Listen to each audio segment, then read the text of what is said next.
जय श्री गुरुदेव। श्रीमद् भगवद गीता प्रथम अध्याय श्लोक नंबर 23।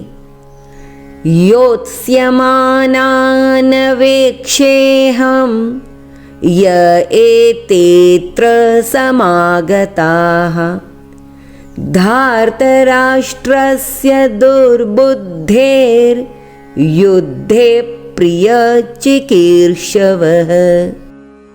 अब तक हमने देखा कि अर्जुन ने पुरुषार्थ किया, अर्जुन ने प्रार्थना की कि हे अच्युत, आप मेरे रथ को दोनों सेनाओं के बीच में ले जाकर खड़ा करें। अब इस श्लोक में अर्जुन क्या करना चाहता है? युद्धे, इस युद्ध में दुर्बुद्धेर यानी दुर्बुद्धि, यहाँ दुर्योधन को अर्जुन ने दुष्ट बुद्धि कहकर संबोधित किया। तो इस युद्ध में दुर्बुद्धि दुर्योधन धार्त राष्ट्रस्य यानी धृतराष्ट्र के पुत्र, उन पुत्रों का प्रिय चिकीर्षवः, प्रिय करने के लिए यानी उनका साथ देने के लिए, दुर्योधन ने नाश करने के लिए पांडवों का कई तरह के षड्यंत्र रचे थे।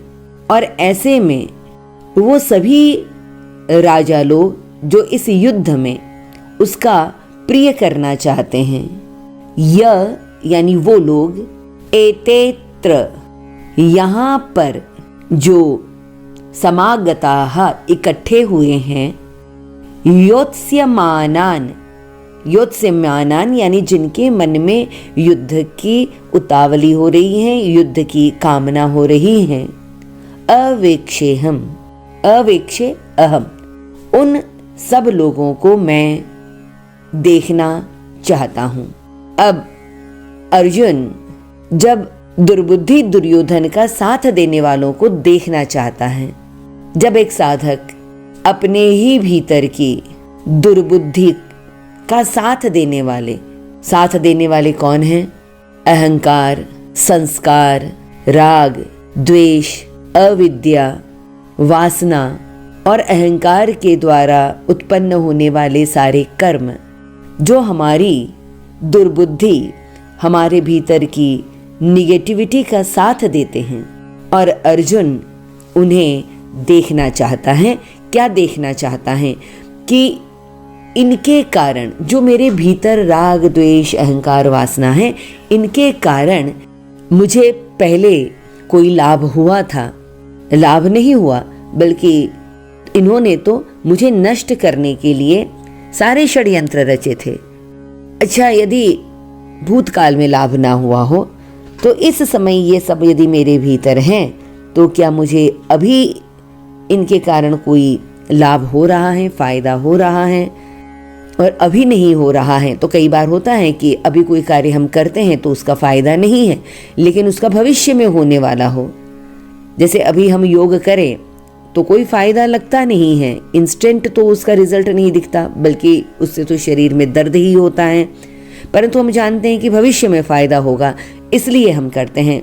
तो क्या मेरे भीतर के ये सारे के सारे दुर्गुण जो मेरी दुर्बुद्धि का साथ दे रहे हैं, मेरे लिए भविष्य में भी लाभकारक हैं क्या?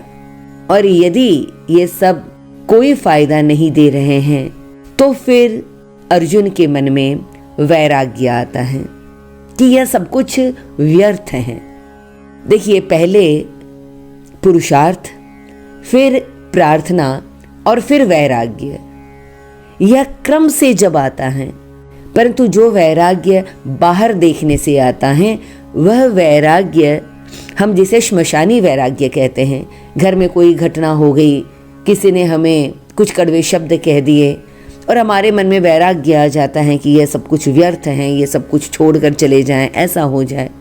ये सब कुछ तो व्यर्थ होता है, परंतु जो वैराग्य स्वयं के भीतर देखने से आ जाता है, वह हकीकत में वैराग्य है। अर्जुन ने पुरुषार्थ के बाद प्रार्थना की, प्रार्थना के बाद वैराग्य आया और अगर यह क्रम सही रहा तो हमारी प्रार्थना जल्दी ही सुनी जाती है।